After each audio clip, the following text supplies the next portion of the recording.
இந்த ஃபெஸ்டிவல் சீசனுக்கு பிளாக் பஸ்டர் வண்ணங்களில் Amraj Tissue Dhoti Shirts. 1. Ignition. And lift off. Go Falcon. Go GSAT 20.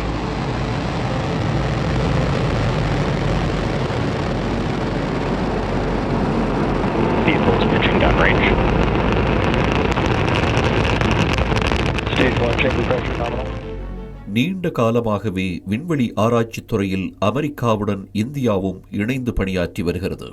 இதுவரை அமெரிக்காவின் நாசாவுடன் மட்டுமே இணைந்து பணியாற்றிய இஸ்ரோ முதன்முறையாக தனியார் விண்வெளி ஆராய்ச்சி நிறுவனமான எலான் மஸ்கின் ஸ்பேஸ் எக்ஸுடன் இணைந்துள்ளது. கடந்த செவ்வாய்க்கிழமை இஸ்ரோவின் ஜிசாட் N2 என்ற கனரக தகவல் தொடர்பு செயற்கைக்கோள் அமெரிக்காவிலுள்ள கேப் கனாவரல் ஸ்பேஸ் ஃபோர்ஸ் ஸ்டேஷன் தளத்திலிருந்து ஸ்பேஸ் எக்ஸின் பிரபலமான பால்கன் 9 ராக்கெட் மூலம் வெற்றிகரமாக விண்ணில் செலுத்தப்பட்டிருக்கிறது.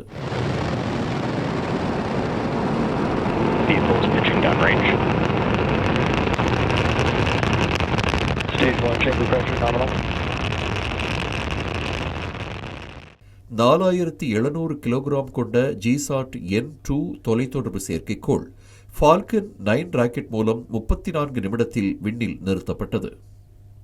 இந்த செயற்கைக்கோள் பூமியிலிருந்து 35,786 கிலோமீட்டர் உயரத்தில் உள்ள புவிசார் சுற்றுப்பாதையில் தனது பயணத்தை தொடங்கியுள்ளது.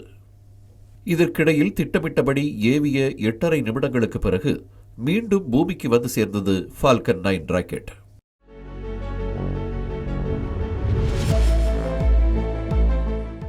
இந்த செயற்கைக்கோள் செலுத்துவதற்கு மதிப்பிடப்பட்ட மொத்த செலவு 60 - 70 மில்லியன் அமெரிக்க டாலர் ஆகும்.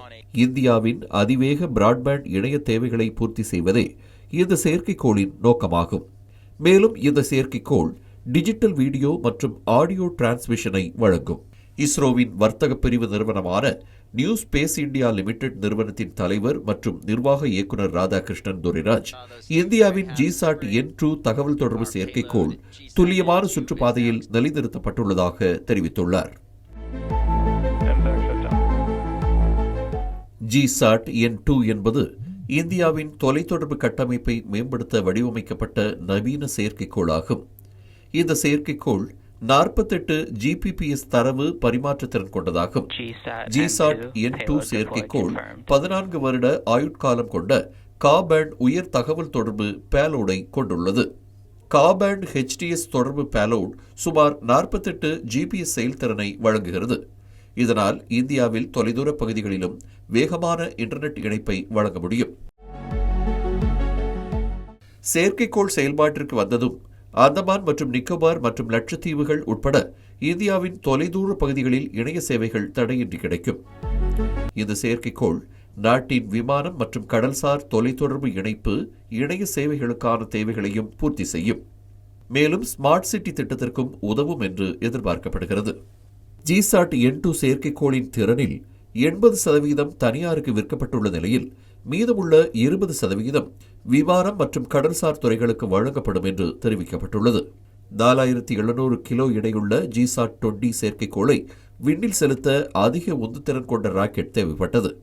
இஸ்ரோ பொதுவாக 4,000 கிலோவுக்கு அதிகமான எடை கொண்ட பெரிய செயற்கைக்கோள்களை விண்ணில் செலுத்த ஐரோப்பாவின் ஏரியன் ஸ்பேஸின் ஏரியன் ராக்கெட்டுகளை பயன்படுத்தி வந்தது. ஏரியன் ஸ்பேஸின் அரியானா 6 ராக்கெட்டை பயன்படுத்த கமர்ஷியல் ஸ்லாட் கிடைக்கவில்லை என்பதால் மாற்று நிறுவனத்தை தேட வேண்டிய கட்டாயம் இஸ்ரோவுக்கு உருவானது.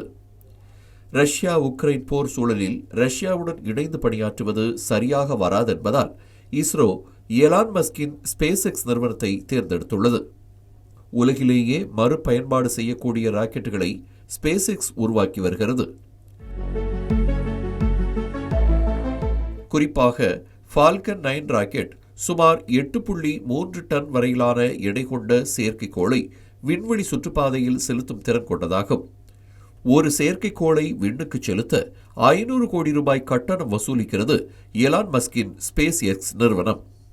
இதனால் எலான் மஸ்கின் ஸ்பேஸ் எக்ஸ் நிறுவனத்தின் உதவியால் ஜிசாட் N2 செயற்கைக்கோளை விண்ணுக்கு செலுத்தி இருக்கிறது இந்தியா. இந்த சூழலில் இஸ்ரோ தனது அடுத்த தலைமுறை ராக்கெட்டான NGLV-ஐ உருவாக்கி வருகிறது. NGLV 8,240 கோடி ரூபாய் பட்ஜெட்டில் தயாரிக்கப்படுகிறது. LVM-3ஐ விட 1.5 மடங்கு அதிகமான பட்ஜெட்டில் NGLV உருவாக்கப்படுகிறது. எனவே LVM-3 வகை பேலோட் திறனை விடவும் 3 மடங்கு அதிக திறன் கொண்டதாக இருக்கும் என்று தெரிவிக்கப்பட்டுள்ளது. இந்த புதிய ராக்கெட் இஸ்ரோவின் பயன்பாட்டுக்கு வரும் நிலையில் இஸ்ரோ சொந்தமாகவே அதிக எடை கொண்ட கனரக செயற்கைக்கோளை இஸ்ரோ ஏவுதளத்திலிருந்து விண்ணில் செலுத்த முடியும்.